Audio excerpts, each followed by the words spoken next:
Hello everybody, I am Travels of the Cat, and I want to share with you what I'm bringing with me on my trip over to Southeast Asia. The idea is to do a bit of urban exploration. We'll be checking out places that are abandoned, that are haunted, forgotten by time, and also taking a bit of local culture as well. We'll be going to Hong Kong. First we're going to stop off in Japan, and then if time allows for it, we will go to South Korea as well for this trip. And we certainly do plan on returning in the future, just because there's so much to take in each different country. There's no way we'll cover everything at once. It's going to be a pretty exciting journey. So far, the places in Japan right now, we have Nara Dreamland earmarked, and also Aokigahara, the suicide forest. So come with us on our journey. Steve and I, exploring with Steve. You can find his info in the comments below.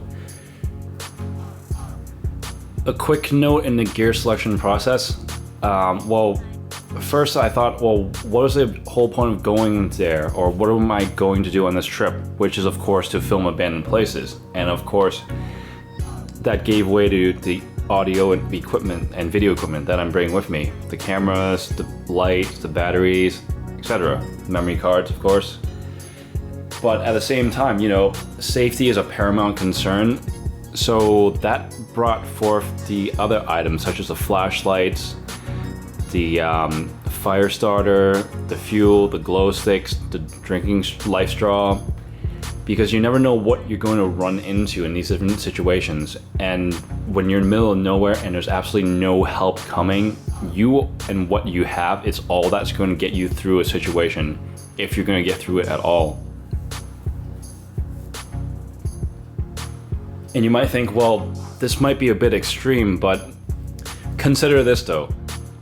Now, it's always better to have something and not need it than to need something and not have it.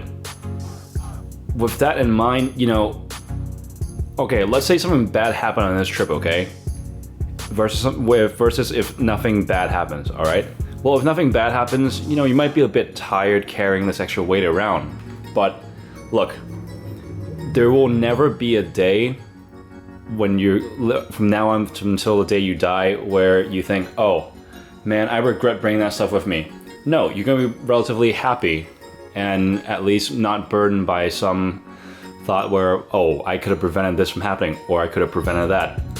But if something bad happened and say, well, I needed this med kit and what's in it to help either myself or Steve, every single day until the day I die, I'm gonna think, oh man, I really regret not bringing that stuff with me, because that would have made all the difference in the world. So yeah, just a bit of thought there on why I brought what I chose to bring with me.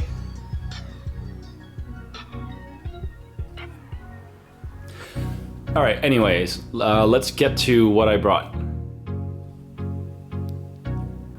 So starting off with the cameras, most important, I will be taking the Sony A7R2 with me. I only have the 1.8 55mm and the 1.8 85mm bodice. You might think, well, that's not really good for taking in landscapes or vlogging, and that is true. Those are more for photos. However, I will be taking the Sony A6300, which I'm actually recording on right now, which is why you can't see it. Both of these cameras record in 4K.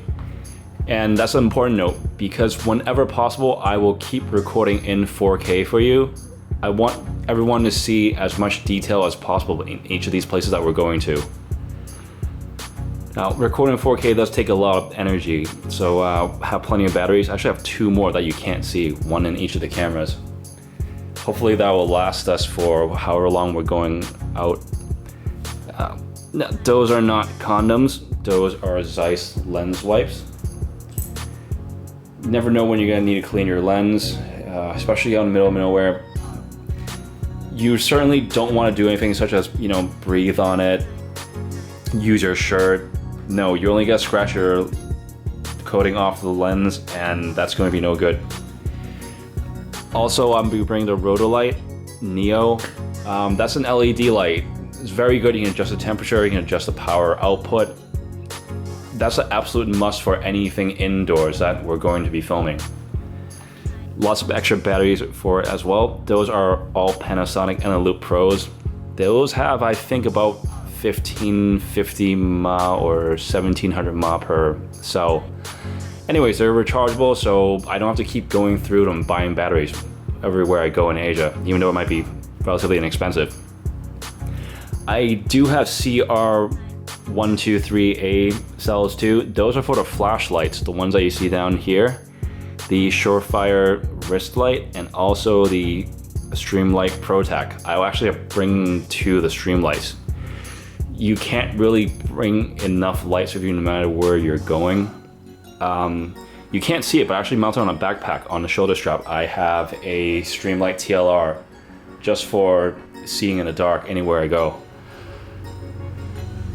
Now, I also have a strobe light right there. Well, you might think, well, why do you need a strobe light? There's going to be two, one's for Steve, one's for myself. Now, Aokigahara Forest, it's known for being very easy to get lost in there. So the idea is that if we have the strobe lights on our backs, on our backpacks, it'll be much easier to find each other if we do like wander off. That's supposed to have a 2-mile range, but I assume that's under the best of conditions. It's supposed to be very foggy in there and lots of trees in the way, but you know, a faint glowing light strobing, it's better than absolutely nothing to try to find someone when you can't find each other in there. Also have a compass right there. That's a Brunton model, should be very good. Small Joby tripod for mounting on branches, whatever it may be, for the A6300. Oh, by the way, I only have the kit lens with the A6300, but it's a 16 to 50 millimeter, so it should be good enough for vlogging, also for just generally taking in the surroundings. Lots of memory cards in there as well. I do have a few in that Pelican case. Now, one main concern that we have for these remote places that we're going to is that, well, you know, if you're stuck, you're pretty much stuck alone and no one's going to come help you, especially in Aokigahara. So, especially when we plan to go at night, we did bring some precautionary measures. We have glow sticks with 12-hour burn times to mark our locations as well as to find each other. Same idea as a strobe light. A life straw in case we run out of water and we need to drink whatever we can from, say, like a stream or any sort of water source, fresh water. We have Utiliflame. That's a fuel for starting a fire very, very quickly. So we need to start a campfire, we can. The Swedish fire starter goes right along with that.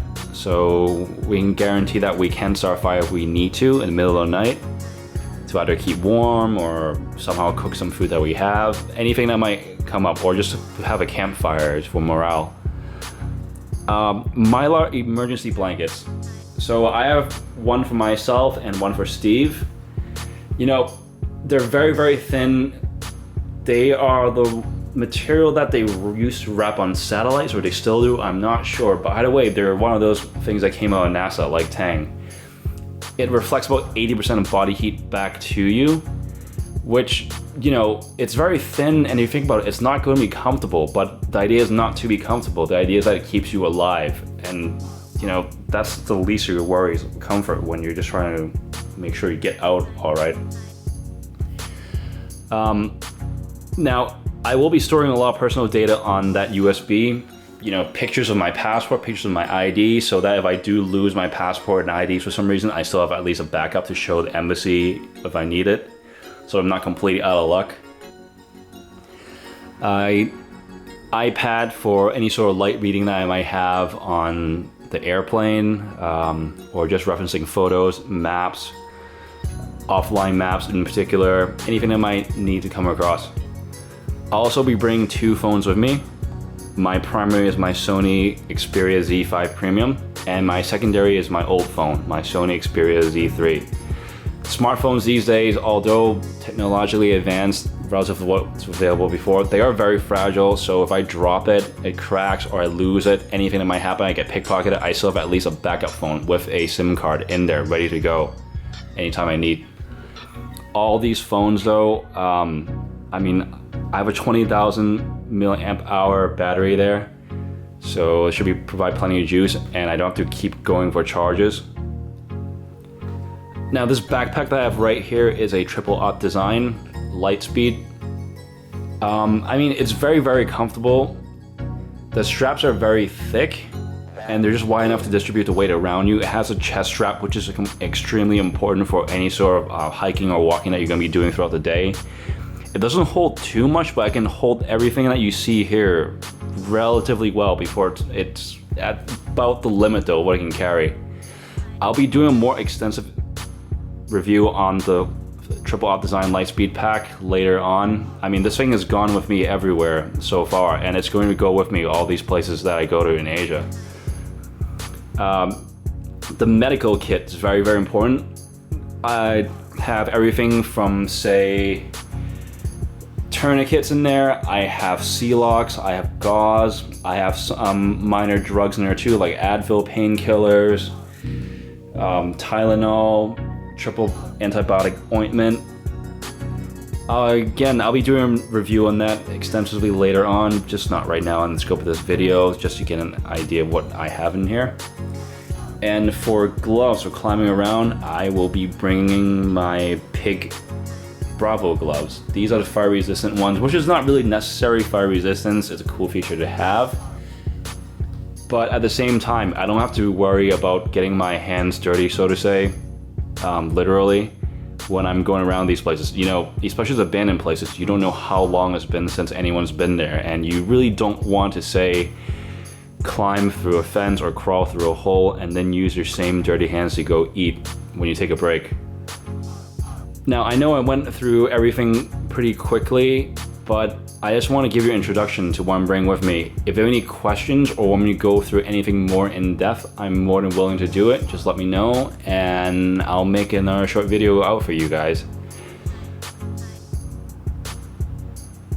Now, I know I went through everything pretty quickly, but this is just to give you a brief overview of what I will be bringing with me on my trip to Asia. There's quite a few more things that Now, I know I went over everything rather briefly, but this is just a quick overview of what I'm taking with me. I'll be doing more in-depth reviews in the future on different types of gear that I have or new gear that I acquire. Follow me along. I know this is going to be an amazing trip already. I mean, Nara Dreamland, it's an abandoned Disney-style theme park in the middle of Nara, Japan, one of the oldest remaining cities in the world. And also, Aokigahara Junkai, Suicide Forest. It's a place where locals don't even want to go, but you know, here we are from the other side of the world, planning to go there. Remember, the main idea is that, you know, we have a lot of fun checking out these different places around the world, but at the same time, we want to make sure that we're safe doing it. And I know there's no such thing as absolute safety, but at least with each of these items, it increases our chances, even if it's just a fraction of a percent, it's well worth it. But yeah, smash that subscribe button on the bottom, throw me a thumbs up, and this is Travels of the Cat, reminding you to go out there and explore, but make sure that you're very well prepared whenever you go.